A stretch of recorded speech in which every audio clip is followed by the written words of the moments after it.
Mary Thomas, and I am the program coordinator here at Parkwood Community Center, which is a Metro Parks organization. They pay me to be a program coordinator, but I'm a mom, I'm an auntie, I'm a disciplinary.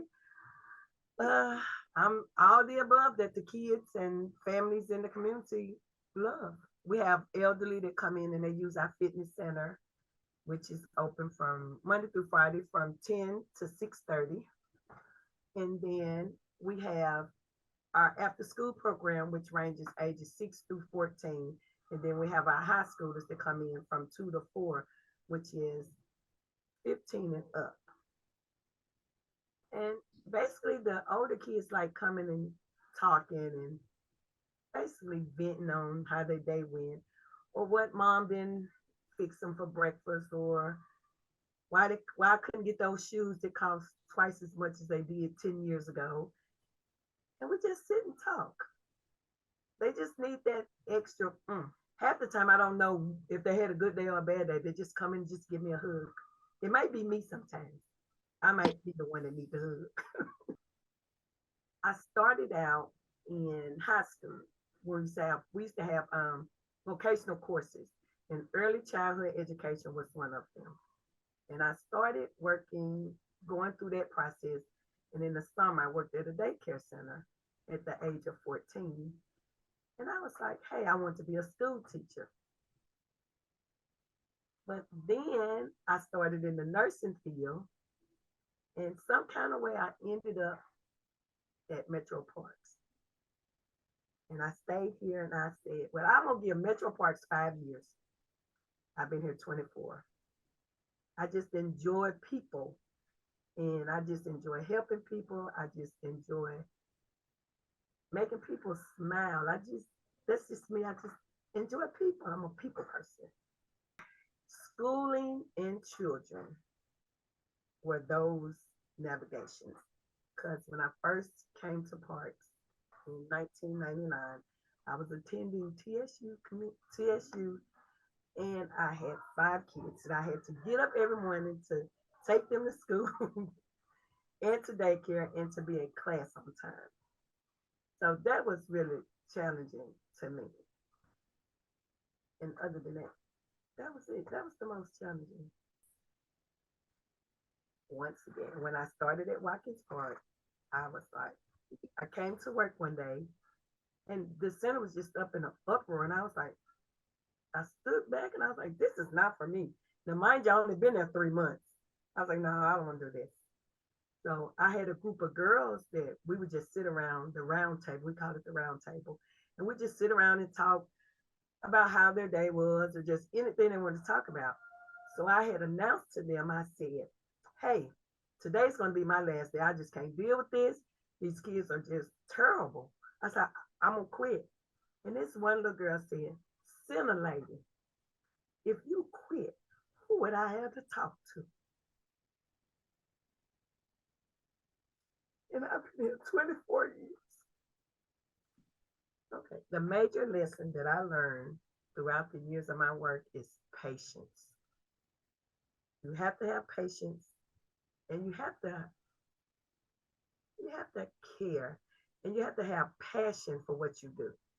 If you don't have passion for what you do, why do it? It makes no sense to me.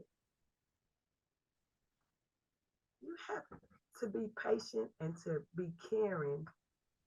It shows to the other person or to the people that you're dealing with that you do care. It's not just a job to you. You can get a job anywhere. You can get a check anywhere. But when you are dealing with other people and their livelihood, you have to have passion. You have to care. You just can't come in here and give these kids a fly by night program or just tell a tell a child what they want to hear. You got to tell them the truth. You have to be truthful. You can't just come in here and say, "Hey, the sky is purple." You think every child gonna run outside to see if the sky is purple, knowing that it's blue? You just have to have passion. You have to love them. You have to love people. You have to love your job. You have to have passion for your job. And that's me. One of my goals is to have a reading room, which we're in the process of working on it. We got the shelves taken out. We're going to paint it. And it's going to be open to the public, not just the kids here at the center, because there's no library here in Parkwood. So if parents want to come in and just read to the kids, they can come in and read to them.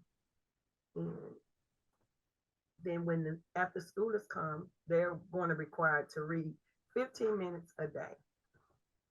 That's going to be their requirement. I love to play. I love to teach kids how to play. When I worked at Shelby, Mr. Leach put the play in play. When I tell you we played, we had so much fun. Kids don't know how to play jacks. So what do? I teach them how to play jacks. They never heard of jacks. But to see a child learn something different and see the smile on their face, then they go home and tell their parent, oh, mom or dad, we played jacks. This past summer, we made shrinky dinks. And we took the plastic lunch containers and the kids were able to trace a cartoon character on it, color it with a permanent marker, and we put it in a oven at 200 degrees and watch it melt down to a little shrinky dink. And one of the kids showed his dad, and his dad was like, what is this? He said, Dad, it's a shrinky dink. And when I tell you, he was so excited telling his dad, and his dad didn't have a clue. But then when he talked to me, I said, don't you remember the commercial Shrinky Dink, and I sung the song? He said, yes. But he was so excited to know that he took a simple lunch tray and made art out of it. Several and powerful stories that I encountered. I remember coaching a basketball team, never won a game, but you thought we was the best team ever. We finally won the last game of the season. We celebrated like we were champions. But the kids were having fun. I mean, we went and ate pizza. We was just cheering. I mean, we had the best time ever. Even though we didn't have a clue what we was doing, but they had fun. That was the most important part. It was that they was having fun. And my first year, we went ice skating. Never been on ice skates before. Never. So the kids was like, come on, Miss Mary, come on, Center Lady. It's not hard, it's not hard. I said, okay. So I got out in the middle of the ice rink after, taking baby steps. And one of the kids came by speeding, of course, who falls in the middle of the ice rink? Me. And I had to crawl back to the side to get up. And they had it on video. And when I tell you, we laughed so hard every time. They were telling me, come on, Center Lady, we're going ice skating today. No, ma'am, we're not going. Don't you remember? Yes, I do. So that's why we're not going. Then we just had fun. And that's what I want to bring back to parks, the fun. The fun. At the time, I've been in parks 15 years. I knew Big Mike. We worked around each other, but we never worked with each other. I finally got the opportunity to work with Big Mike 6 years in. And when I tell you, that was the best 6 years.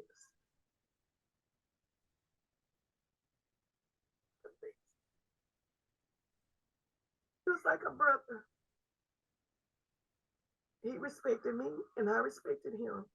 If I had a problem, he wouldn't tell me how to solve it, but he would say stuff to make me understand why, and then I would know how to solve it. But we used to have so much fun. It would be me, him, and Mr. Hassel. I was the little sister, he was the big brother, and Mr. Hassel was the daddy. They couldn't separate us. When I tell you, we used to have so much fun. Downtown, the three of us in here, you thought it was three kids in it. We had so much fun. He would get up and dance, and we'd be in there cracking up. Those 6 years that we was together, I learned a lot. I cried a lot. I was a crybaby, but he understood me. He understood me. Encourage her by saying, you have to be strong. You have to have passion. You have to care. And always remember, be truthful. Never sugarcoat with anything. Just tell the truth. They may not want to hear it, even from a child to a parent. They may not want to hear it. But once you win over their loyalty and they see that you are here for them and their child, it's smooth sailing.